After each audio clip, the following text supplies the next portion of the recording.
আমার হাজবেন্ডের চাকরির যারা চাকরি হারাইছে তাদের জন্য, প্লাস আমাদের একটা দাবি আছে, 6টা দাবি। এই 6টা দাবির জন্য আমরা এখানে আদায় করার জন্য আসছি। এটা 6টা দাবি আমাদের, যাদের চাকরি গেছে তাদের চাকরি দিতে হবে, এবং যারা নিরপরাধ বিডিআর আছে তাদেরকে ছেড়ে দিতে হবে। এরকম 6টা দাবি আমরা নিয়ে আসছি, সরকারের কাছে পেশ করছি অনেক আগেই। আমরা বারবার দাবি চাচ্ছি, কিন্তু তারা রিপ্লাই দিচ্ছে না, গ্রহণ করতেছে কিন্তু রিপ্লাই দিচ্ছে না। এই জন্য আমাদের দাবি আদায় না হওয়া পর্যন্ত আমরা কালকে 12টা পর্যন্ত সময় নিয়েছি। যোগীগঞ্জ এলাকার একটি ক্যাম্পে দায়িত্ব ছিলাম। ওই সময় বিএসএফের সঙ্গে গণ্ডগোলে আমি আহত হই। এই যে আমার বমের স্প্রিন্টার লাগানো লাগছিল, তো সেই সময় আমি ওই যুদ্ধে বীরত্বপূর্ণ করার কারণে, শুধুমাত্র এই একটা কারণেই আমাকে এই বিদ্রোহে তৎকালীন সেনা অফিসাররা আমাদেরকে বিদ্রোহের মামলায় সামারি কোর্ট করে সে 7 বছরের জেল দিয়ে বাড়ি পাঠিয়ে দেয়। কিন্তু আমি অদ্যাবধি এই ঘটনার সঙ্গে কোনোভাবে কিছু জানতাম না। আজকে আমাদের দাবিটা হলো আমাদের এই অন্যায়ভাবে আমাদের সাজা দেওয়ার কারণে আমরা আমাদের চাকরি পুনর্বহাল চাই, এবং আমাদের সকল সুযোগ সুবিধা। এই দীর্ঘ 17 বছর ধরে আমরা মানবতরভাবে জীবনযাপন করতেছি। আমি একজন দেশের সৈনিক ছিলাম, আমি এখন বর্তমানে অটো চালাই রাস্তায়। তাই আমার দাবি, আমাকে যেন আমার প্রাপ্য সম্মানটা ফেরত দেওয়া হয়। কতদিন করবেন অবস্থান? আমরা আমাদের এই দাবি পূরণ না হওয়া পর্যন্ত আমরা এই অবস্থান করব। আমার বাবা 2009 সালে ঘটনা হয়েছে, 2010 সালে অ্যারেস্ট করা হয়েছে আমার বাবাকে। প্রথমে খালাস দেওয়া হয় সম্পূরক চার্জশিটে, তারপরে আবার ফাঁসির রায় দেওয়া হয়। আমার বাবা কিছুদিন আগে যে অনেক মানুষরা মুক্তি পেল, ওরা খালাস ছিল, ওই জায়গায় আমার বাবা মুক্তি পায় নাই। আমার বাবা বর্তমানে জেলখানাতে আছে, সে খুবই অসুস্থ।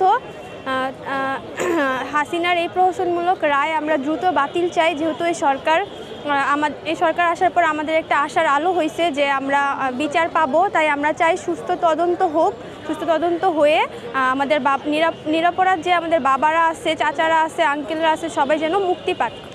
এদের কালকে 12টার মধ্যে যদি কোনো না হয়, সরকার যদি কোনো পদক্ষেপ না গ্রহণ করে, তারপরে কর্মসূচি পরে জানানো হবে। মিথ্যার সাক্ষী দিয়ে, কিন্তু আমি কিছুই জানি না।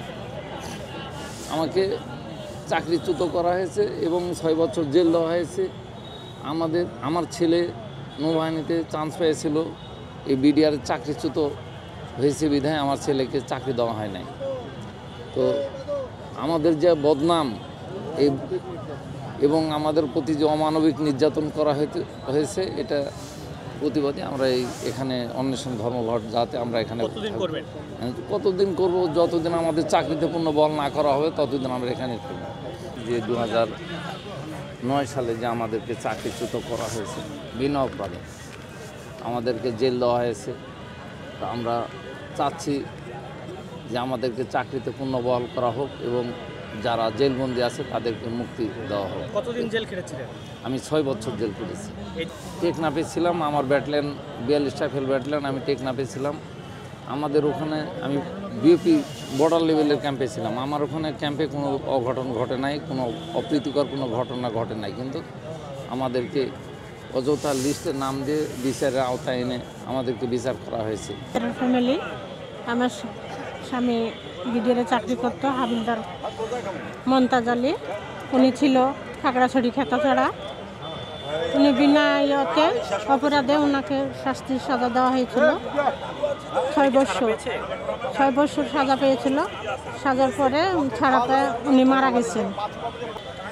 যারা আমার স্বামীকে বিনা অপরাধে কোন শাস্তি দিয়েছে তাদেরও বিচার চাই আমরা।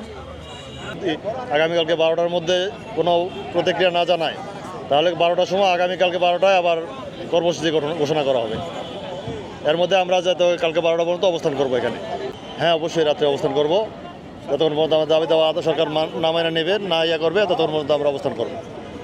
তৎকালীন সেই সময়ের ঘটনায় আমি সিলেটে কর্মরত ছিলাম। আমার বিরুদ্ধে অভিযোগ, আমি ঊর্ধ্বতন কর্মকর্তার কাছে তথ্য গোপন করছি। কি তথ্য গোপন করেছি? বিডিআরের যে বিদ্রোহ হয়েছে সেইটার তথ্য গোপন করছি। আমি ছিলাম সিলেটে, আমি ঢাকায় হত্যাকাণ্ডের বিষয়ে কোনো কিছুই জানি না।